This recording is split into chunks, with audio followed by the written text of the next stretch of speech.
Assalamualaikum warahmatullahi wabarakatuh.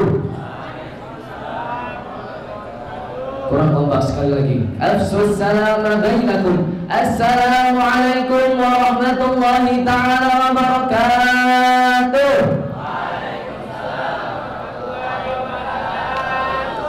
Alhamdulillah an'ama alaina wa hadana ala dinil Islam. Thumma alhamdulillah alladzi ja'ala syahrul Ramadan syahrul mubarak lil Islam.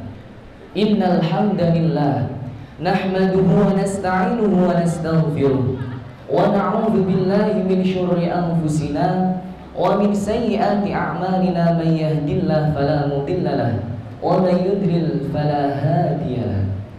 Ashhadu an la ilaha illallah wa ashhadu anna sayyidana Muhammadan abduhu wa rasuluhu la nabiyya ba'dah. Faqad qala Allah ta'ala fil Qur'anil Karim. A'udzu billahi minasy syaithanir rajim. Bismillahirrahmanirrahim. Syahrul Ramadan alladzi unzila fihi al-Qur'an hudan lin-nasi wa bayyinatin minal huda wal furqan. Al-ayah.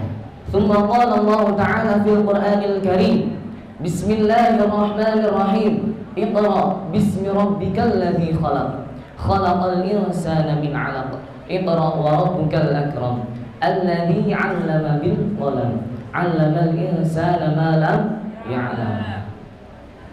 Al-ayah sadaqallahul azim. Pertama-tama marilah kita panjatkan puja dan puji syukur kehadirat Allah Subhanahu wa taala yang telah memberikan kita rahmat, hidayah, inayahnya serta kesehatan kepada kita sehingga kita dapat hadir di masjid yang mulia ini dan sehingga kita dapat berjumpa kembali dengan bulan yang penuh berkah yaitu bulan Ramadan. Alhamdulillah. Kedua kalinya salawat dan salam tidak lupa pula kita haturkan kepada junjungan umat Nabi Muhammad sallallahu alaihi wasallam yang telah membawa manusia minal zulumati ilan nur, dari zaman kegelapan menuju zaman terang benderang yang sekarang ini. Seperti yang kita ketahui, bulan Ramadan merupakan bulan yang dimana mendapat gelar Sayyidus Syuhur. Apa itu Sayyidus Syuhur? Tuannya para bulan. Mengapa Ramadan dikatakan Sayyidus Syuhur? Karena banyak kejadian-kejadian yang luar biasa yang terjadi di dalam bulan Ramadan. Salah satunya adalah nuzulul Quran, turunnya Al-Quran. Bagaimana luar biasa? Al-Quran merupakan salah satu dan satu-satunya mukjizat yang dimiliki oleh Nabi Muhammad yang khariqul adah. Kenapa khariqul adah? Terlepas dari suatu kebiasaan. Al-Quran satu-satunya mukjizat yang dijanjikan oleh Allah Subhanahu wa taala yang dijaga ila yaumil qiyamah, sampai yaumil qiyamah. Kemudian, kenapa bulan Ramadan dikatakan Sayyidus Syuhur? Karena di dalam bulan ini banyak sekali peristiwa-peristiwa lain seperti perang Badar. Namun, kita akan sedikit mengutip tentang adanya nuzulul Quran. Ayat yang pertama kali turun adalah surat Al-Alaq ayat 1 sampai 5 yang bunyinya Bismillahirrahmanirrahim. Iqra bismi rabbikal ladzi khalaqal insana min Iqra wa rabbukal alladzi 'allama bil 'allamal insana ma lam ya'lam. Oke. Kita akan sedikit membahas tentang Iqra bismi rabbikal ladzi khalaq.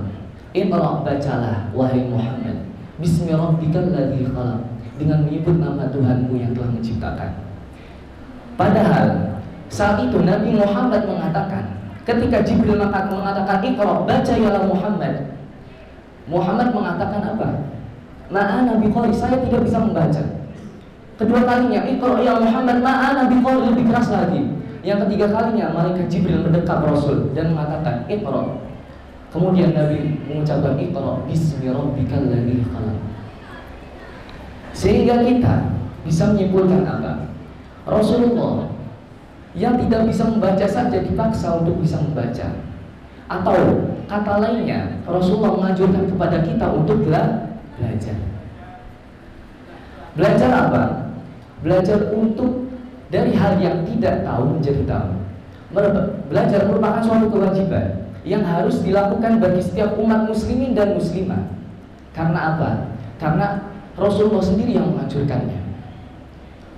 Sesuai dengan hadis yang masyhur kita dengar, talabul ilmi fardhatun ala kulli muslimin wa muslimatin. Hukum menuntut ilmu itu hukumnya wajib bagi setiap muslim dan muslimah tanpa adanya terkecuali. Wajib di sini menggunakan kata fardhah yang artinya wajib. Maknanya menurut usul fiqh, man yuthabu ala fi'lihi wa yu'aqabu ala tarkihi. Orang yang apabila mengerjakannya mendapatkan pahala, apabila meninggalkannya akan mendapat dosa. Sudah jelas Rasulullah mewajibkan kita untuk menuntut ilmu, khususnya sebagai santri. Sedikit apapun kita menuntut ilmu akan dibalas oleh Allah Subhanahu wa taala. Faman ya'mal mithqala dzarratin khairan yarah. Barang siapa yang melakukan kebajikan walaupun hanya sekecil biji zarrah, maka Allah akan sendiri yang membalasnya. Lalu pertanyaan bagi kita, bagaimana cara kita bisa mendapatkan ilmu yang bermanfaat? Bagaimana kita bisa menikmati suatu hasil ilmu yang bermanfaat? Kita sedikit mengutip perkataan yang dijelaskan oleh Syekh Nawawi dalam kitabnya Ta'lim Muta'allim yang berbentuk nazam. Mungkin sering kita dengar yang punya ala la tanalul ilma illa bisittatin sa'umbika an majmu'iha bi bayani dhukain wa hirsin wa istibarin wa bulghatin wa irsyadi ustadin wa tuli zamani. Hei, ingatlah ada 6 perkara yang harus dilakukan bagi kita sebagai seorang penuntut ilmu. Yang pertama, apa yang harus kita perhatikan? Dzukai, kecerdasan. Kecerdasan itu apa? Al-aqlu alladhi yudraku bihi haqa'iqal umur. Akal yang bisa menangkap suatu hakikat yang terjadi dalam suatu peristiwa. Contohnya gini, kita bisa dikatakan otak kita berfungsi atau tidak ketika kita bisa melihat api itu panas, benar. Air itu bisa diminum, benar. Makan bisa membuat kenyang, benar. Itu kita sudah memiliki dzuka, akal. Jenis akal ada 3. Dzukaul akli. Tadi pagi yang ngaji Buya, apa aja? Dzukaul akli, dzukaul zihni, dzukaul qalbi. Fungsinya dzukaul yang pertama ada dzukaul akli, adalah untuk tafakkur, berpikir. Yang kedua ada dzukaul qalbi, adalah untuk ihsan, untuk berbuat baik. Yang ketiga ada dzukaul zihni, untuk ma'rifat, mengetahui sesuatu. Oke. Selanjutnya ada, setelah kita mempelajari tentang dzuka, ada hirsin, kita harus bersemangat. Bagaimana seorang pelajar akan bisa mendapatkan sebuah ilmu yang bermanfaat jika kita bermalas-malasan? Sedangkan ulama mengatakan man jadda wa jadda, barang siapa yang bersungguh-sungguh akan berhasil. Jadda dulu baru jadda, semangat dulu baru bisa mendapatkan suatu keberhasilan. Janji ulama man jadda wa jadda. Apabila kita hirsin, bersemangat, maka kita akan mendapatkan suatu ilmu yang bermanfaat pasti. Yang ketiga kalinya ada istibari, sabar. Kita sebagai penuntut ilmu harus sabar. Dalam menuntut ilmu, setelah kita memiliki kecerdasan, setelah kita memiliki apa tadi yang kedua? Setelah kita memiliki semangat, pasti ada yang namanya ujian. Kita harus bersabar dalam menghadapi ujian-ujian yang datang ketika kita sedang menuntut ilmu. Ketika sedang menuntut ilmu, pasti yang namanya telat kiriman, pasti yang namanya kena penyakit, pasti. Kita harus sabar.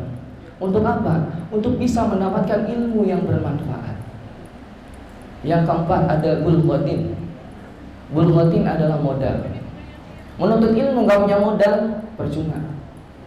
La yamut wa la yahya, nggak hidup nggak mati. Ilmunya percuma. Jadi menuntut ilmu, salah satu faktor yang paling penting adalah bulghah, modal. Kita diajarkan oleh para kiai, para guru di papan tulis. Beli pulpen pakai duit nggak? Beli buku pakai duit nggak?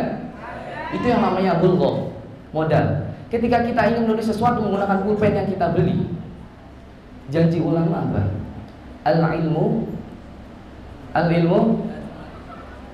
sayyidun wal kitabatu qayyidun. Ilmu itu bagaikan binatang buas, sedangkan tulisan adalah sesuatu yang mengikatnya. Jika kita belajar tanpa adanya pengikat, percuma, sia-sia. Kita harus belajar dengan ditulis. Mahalul khata' wan nisyan, itu sifatnya manusia. Ketika kita lupa, apa yang harus kita buka? Buka bukunya, pelajari ulang, insya Allah ingat lagi. Itu pentingnya bulghah. Yang kelima, ada irsyadul ustadzin. Harus mencari guru yang bisa memberikan petunjuk. Bagaimana guru yang bisa memberikan petunjuk? Alimun samiha bi'ilmihi, guru yang selalu bertoleransi dengan ilmunya, yang selalu memberikan ilmunya secara cuma-cuma. Kita sebagai pelajar harus miskin ilmu. Selama kita mencari ilmu, kita harus miskin.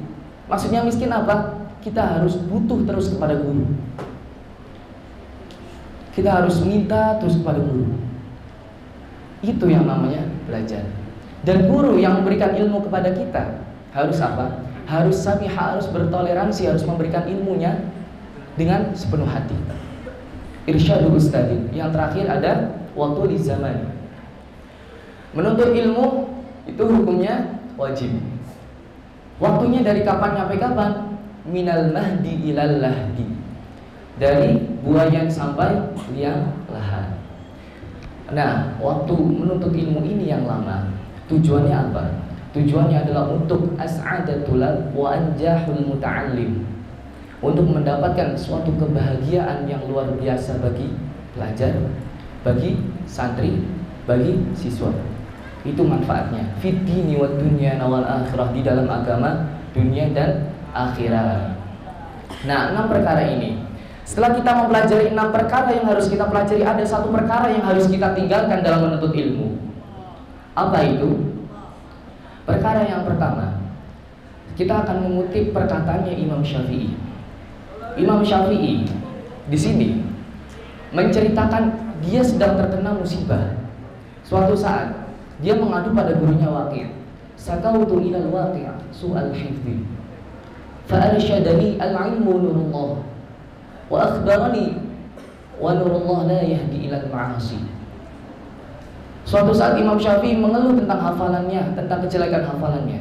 Bagaimana seorang Imam Syafi'i bisa mengeluh tentang hafalannya? Padahal beliau di umur 7 tahun sudah hafal Quran, di umur 10 tahun sudah hafal kitab Muwatta, di umur 15 tahun beliau sudah mulai berfatwa. Kemudian apa kata Imam Waqi'? Beliau mengatakan, al-ilmu nurullah, ilmu itu nurul Allah, cahaya Allah. Wa nurullah la yahdi ilal ma'asi. Kesimpulannya apa? 1 perkara yang harus kita tinggalkan adalah meninggalkan maksiat.